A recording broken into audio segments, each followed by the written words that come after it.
সকাল সকাল ঘুম থেকে উঠে যে আমার মুখে এত হাসি কোথা দিয়ে আসে কে জানে, জীবনে এত বাস খাওয়া সত্ত্বেও। আর এই যে শসা গাজর নিয়ে বসে পড়েছি এই দুটোকে জবাই করার জন্য। তারপর এই দেখো কি সুন্দর থালাকান সাজিয়ে নিয়েছি।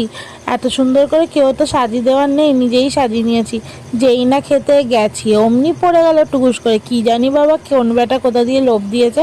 দিয়ে মা বলছে এটা কি পাতা, আমি তো আর বুঝতে পারছি না, এত বাঁশ পাতা খেয়ে খেয়ে অভ্যেস হয়ে গেছে। তোমরা জানলে কমেন্ট করে দিও তো। ফুলখানা নিয়ে মুখে আমার যা হাসি, যেন কে না কে দিয়েছে। নিজেকে নিজে দিয়েই আমি যে এত খুশি। আর এটা যে থোড়ের তরকারি, যেটা রেসিপি আমি নিচে দিয়ে দেবো, তোমরা চাইলে দেখতে পারো, সেটা তোমাদের ব্যাপার।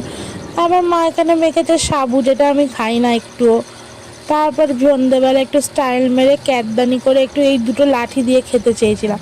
মানুষজন যে কেমনে খায় কি জানি বাবা, এই দুটো লাঠি দিয়ে একটু রসুন দিয়েছিলাম, সে ব্যাটা তো কোনো মতেই উঠতে চায় না বাবা। একটু যে তুলবো তার কোনো উপায় নেই, যেই না একটু ধরলাম অমনি আবার পড়ে গেল টুকুস করে। ভিডিওটা ভালো লাগলে কিন্তু সাবস্ক্রাইব করে যেও, ভুলে যেও না আবার।